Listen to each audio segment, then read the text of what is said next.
Remember a few months ago when I made a video about how NBA players are scoring less points this season and rule changes have made high-scoring games harder to come by than ever before? Well, things have changed. Ooh, a fresh pie? Save me a slice. That's good. Okay, that's good. Yeah, that's... All right, that's good. Okay. All right, okay, all right. Okay, that's good. That's good.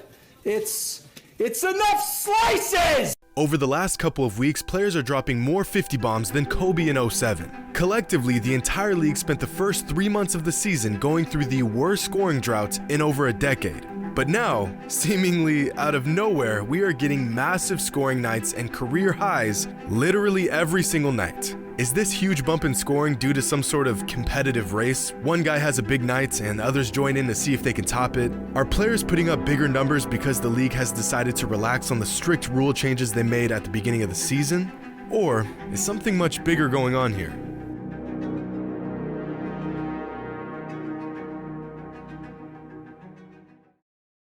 Today's video is brought to you by DraftKings. It's March, and y'all know what that means. The big tournament is here. Teams are fighting for a shot to win it all. But you don't have to be on the court to win big because DraftKings is back with another insane offer. Bet just $5 on any college basketball team to win their next game, and DraftKings will pay out $200 in free bets. That's 40-1 odds on any game in the big tournament. Pick your favorite team, pick the #1 seed, pick your way to the easiest $200 you'll ever win in your life. Just head over to the DraftKings app, lock in your pick, and turn your $5 bet into $200 in free bets. It doesn't get easier than this, my friends. Download the DraftKings app, make your first $5 deposit, and join the madness today. This NBA season got off to a pretty rocky start in terms of offense. Team scoring was down, player scoring was down, and efficiency was down. Among the top players in the league, there virtually wasn't a single player who was outperforming expectations, or even meeting expectations for that matter. We saw the first 50-point game of the season on November 8th, just 19 days after the start of the season. We wouldn't see the second 50-point game until December 12th, 2.5 months into the season and just 2 50-point games to show for it. Things began to heat up a bit in January with 4 50-point games in a single month. And closing out the end of February, the league added 2 more 50-point bombs, bringing the season total up to just 8. But on that last day of February, Ja Morant dropped a career-high 52 points against the Spurs.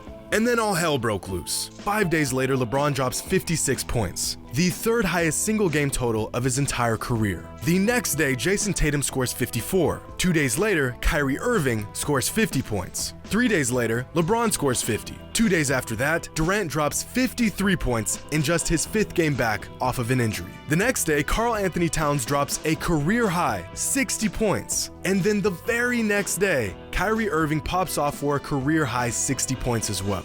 The man is a part-time NBA player. And right when you thought this blistering scoring run was over, Sadiq freaking Bey drops a career-high 51 points against the Magic. What's going on? Usually, NBA fans are lucky if we get to watch a couple 50-point games in a single month. We just saw 9 50-plus point games in 18 days. In fact, the 8 50-point games in the month of March are the most in a single month in 60 years. Guys, we are only 18 days into the month. And if that isn't crazy enough, here's a stat that'll really hurt your head.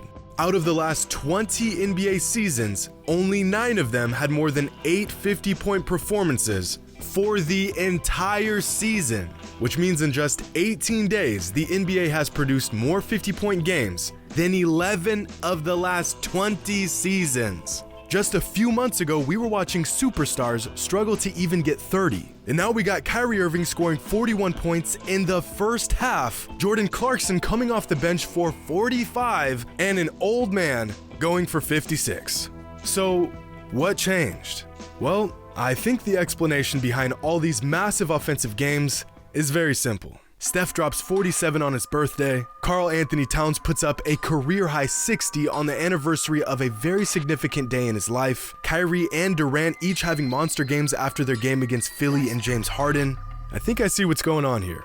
The NBA's best players are playing one big game of anything you can do, I can do better. Fueled by their innately competitive nature, these players are finding absolutely any reason to tee off on 30 shots and throw the playbook out the window as they barrel their way into the paint for another and one. Ja Morant's 52-point game was the first of this 3-week-long scoring barrage.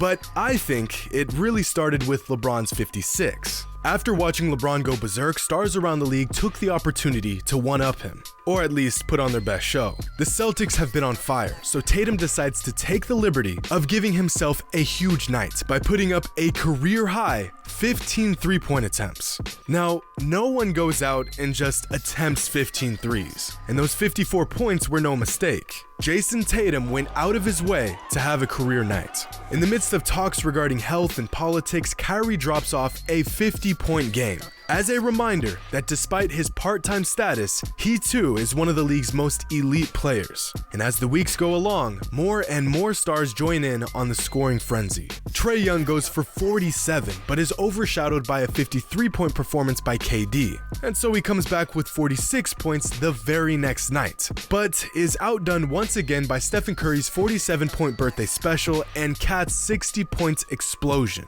All on the same exact day.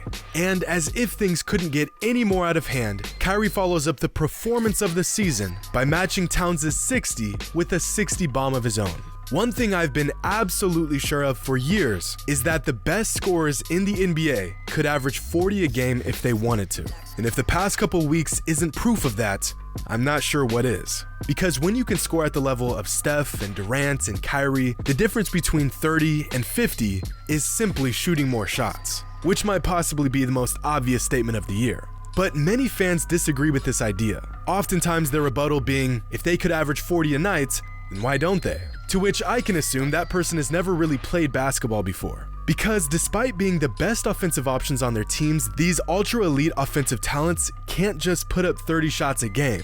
That would be a locker room disaster. Teammates would feel uninvolved, the offense would become stagnant, and it just isn't winning basketball. Michael Jordan ran into this problem a lot prior to the 1990 NBA season. Mike was scoring 40 points literally every other game for 3 years. He even had a stretch where he scored 40 plus points in 12 of 14 games. The dude could get a bucket at will. But it took him years to realize this style of play was never going to win him a championship. And as he found the exact role his team needed him to play, he began to win more and more as he scored the ball less and less. Trust me, if Kevin Durant wanted to average 40 a game, he could and would. If Giannis wanted to, he could. In fact, I'd argue that there are about a dozen players in the NBA right now that could go out and give you 40 a night if that was their sole mission. KD, Giannis, Steph, Kyrie, Harden, Embiid, Luka, LeBron, Ja, Trae, Jokic, Tatum. All of them could give you insane scoring numbers every night. But like every great player knows, that will never get them to their ultimate goal. Take Kevin Durant for example. Top 5 bucket getter in NBA history, but doesn't have crazy scoring averages. This season, when Durant scores 30 points or more, his numbers look like this. Now, when he scores between 20 and 30 points this season, his shooting numbers look like this. The only real difference is how many shots he's putting up.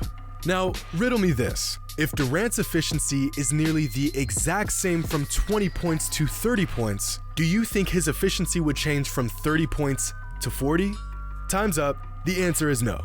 Durant, among other offensive stars, could absolutely give you crazy numbers every night if that was their only objective. And over the last 3 weeks, we've seen what happens when stars make scoring their only objective. But I think possibly the most glaring example of this came back in 1994. Going into the last game of the season, a 21-year-old Shaquille O'Neal and prime David Robinson were neck and neck in the race for the scoring title, both players having an average of exactly 29.3 points per game. In his last game of the season with the scoring title on the line, Shaq scored 32 points, keeping his scoring average virtually the same as it was before. But apparently David Robinson wanted the scoring title just a bit more than Shaq did, since Robinson exploded for a career-high 71 points in the final game of the season, bringing his scoring average from 29.3 to 29.8 and securing the scoring title for the season. Now, both Shaq and David played their last games of the season on the same night, but David's game was earlier in the day,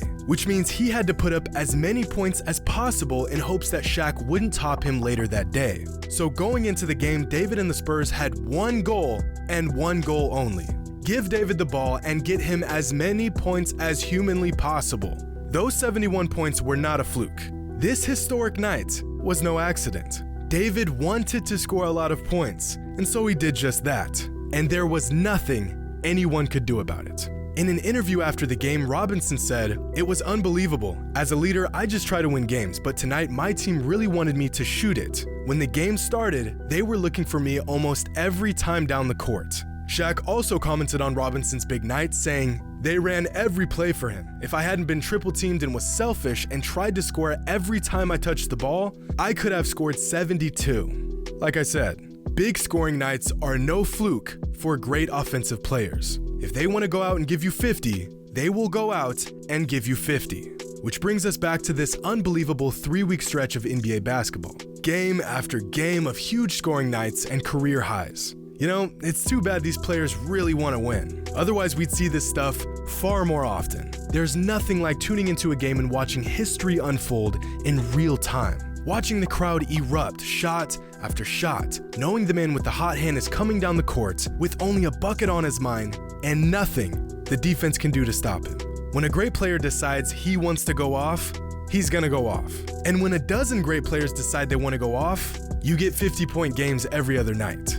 So, I guess these games aren't really unbelievable. In fact, they're all part of the plan. Hope you all enjoyed. And as always, until next time.